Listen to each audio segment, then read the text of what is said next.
inochipusha and it makes noise about something per social media. I don't want to lie. I was gifted to be given such a following which tikataura chinozvipusha chega. That's dog family for you. It's not about Tatelicious. It's about the people who walk with Tatelicious. Tirikupanzwa tikabata metsi iyoyo, we will go far.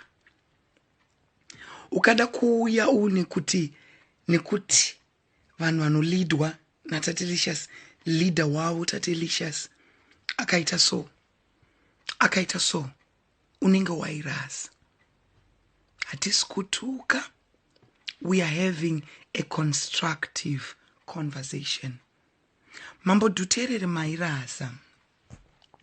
Nenye kuti pamanzi na Chief Kote, big shout out to Chief Kote. You will not miss it, Chief Kote, because of your respect for the dog family. Chief Kote, you will not miss it. Yeah. I stand on the divine verdict for you. You won't miss it, Chief Kote. You respect principles.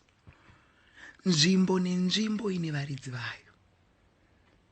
Mukada kunonditsvaga kuredio kwandiko. Mukada kunonditsvaga kuminda handiko. Ukada kuuya panapa. This is my territory. Whenever it's social media live shows, I reign. Nzvimbo nenzvimbo ine varidzi vayo. And mukunzwa, even if you don't like me, the fact yekuti Tatelicious is a crowd puller, you have to respect that. Nekuti unodya nevanhu vaqueen. Unodya nevanhu vaqueen. Vanhu vaqueen ndo vanotenga matiketi. Ina handigari kuZimbabwe. Let's get this right. I am not even in Zimbabwe. But vanhu vaqueen ndo vanouya kushukwa Dhuterere. Amino kutairasa papi. Let us say Haundizive. Sekutaura kwaita ndeupiye. But the fact yekuti uri performer, the fact yekuti you are building a brand, the fact yekuti you want people kuvaziye music yako, the wise response was going to be, kurukunzi kune vanonzi Tatelicious, maita basa nekufarira music yenyu, nekufarira music yedu. Thank you. Watokuvura. Kuri kunzi kuna anonzi zvinoita ungwaro. Kungwara ndo zvakaita kuti mugarden reEve, Adam na Eva vairase. The serpent is wise. You must ask for divine intelligence zenyoka. The way he said it, it was rude.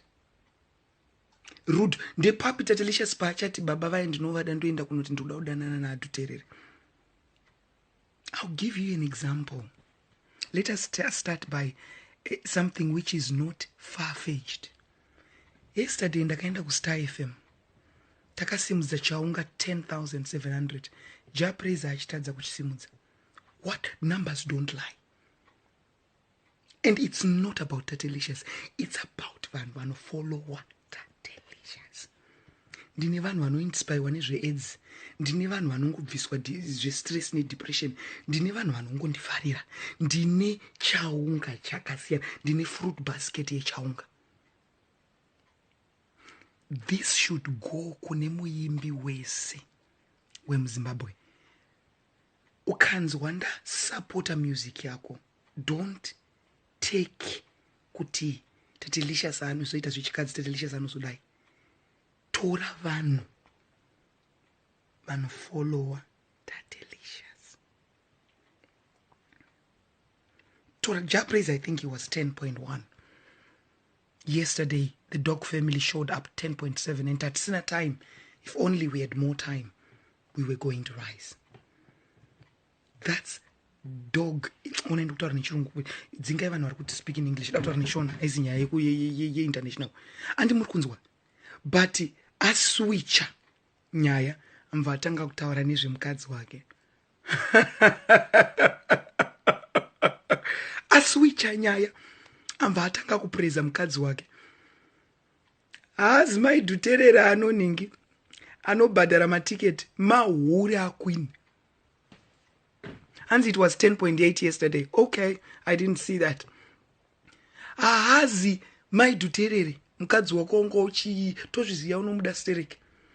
But mafans ndo anotenga matiketi. Dhuterere, whoever is advising you ari kuirasa. Whoever. It's called showbiz. Showbiz is only tackled with people who are wise. Usaone vana Peter Dewa vanouya paplatform pangu. Usafunge kuti anenge achida. Peter Dewa ari kuuya kuzotsvaga mafans achauya kuzopinda mushow make. Sanzwe vana Sulu vachiendosa vana Ndichengete uchiti it will be just bread and butter. Sulu ari kuuya kuzotsvaga mafans achazopinda mushow make. That is showbiz for you. And unfortunately, kune COVID-19, uri kuitira showbiz pa social media yangu. Like it or not, I reign on social media. Like it or not, it's a fact. I'm a principal. I remember 2019. Ndakangotamba song ya Sage Benoit. Ikatenderera in the Côte d'Ivoire community. Ikaswera yaita 1 million views. Kaba Bleke. I know how to do social media. And I work with people. Ngatisashorei vanhu Dhuterere. Usazviite mutsvene nekuti uri panyika. Usazviite holy than thou nekuti uri panyika. Handina kutuka mafans angu. Ndatuka here. Ndikumbire ruregerero. Because I want you to stop to call me Tate Dute. Because our presence is not respected in the Dhuterere fanship. Hatozive kuti munhu unoita mari nekungo respecta ma principles in nzvimbo. Yeah, mahuri ese ari panapai. Kunzi Dhuterere waenda ku UK. Ungomenshina kuti vanhu vaQueen muri papi. Mahuri anotanga kuti tiri pano.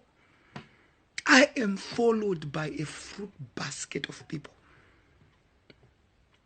Hanzi pakuti varambwa na Dhuterere. Imagine pakazara vanhu ende munhu unoti hanzi ndeupi iye. Which artist doesn't know me? Because when you are on the way to rise, uchatodzwa unzi kune anonzi Tatelicious wekuti akaendosa song yako, it will do something. Like, so you get what we are saying, guys. Going.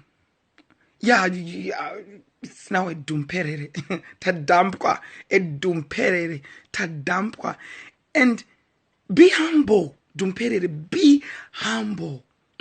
They don't get it. They don't get it. Vaimbi vedu.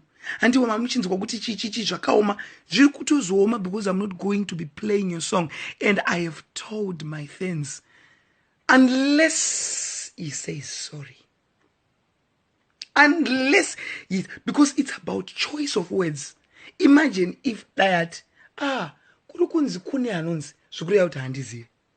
Andimuruzwa makanzwa munhu apindura achiti kuri kunzi kune munhu anonzi Tatelicious anofarira music yangu. Makadi zvenyu, thank you nekusupport. Unobve isusu neunzenza wedu ndakuchiudza mafans mahuri angu. Iwe huri iwe kwanzi kune shoko kati kune ezvo ndinotirimuka we muri kunzwa mahuri angu ari mahuri ese kuyu kukuda kwashe zihureri. I was disappointed with him, really. But I was speaking na mai vangu zvakanzi tate usatuke hako mwanangu. Achitaura nashomba zvakanzi usatuke tatenda. pausingadiwe suduruka. Atopedza mai vangu vataura. Pausingadiwe mwanangu suduruka. Ende hapasi kungonzi hapasi kudiwa Tatelicious, hapasi kudiwa nemafenzi aTatelicious. Hatisi kutuka. Ngatisatuke. Hanzi mambo vanotya kumamiswa namadam. It's not about that. Madam havadye kana mafenzi akwini asina kuwedzera nhamba yevanhu pashow. Unofana kuve nenjere dzenyoka kana uchishanda pavanhu. Why provoke the queen? Why? Dhuterere. Why provoke? Why?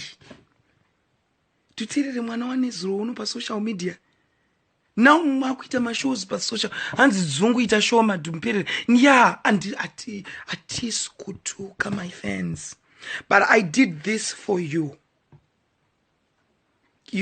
I did this for you. Look at even Kunash TV vatotadza kubreaka record ye-Dog Family. Vatadza. Maybe they should have called Winky D. Winky has great numbers. Anti Murkunzwa. Vatadza na chapraise atadza kusimudza chaunga chatakasimudza. And I hope he gets well soon. He was not okay vocally today, chapraise.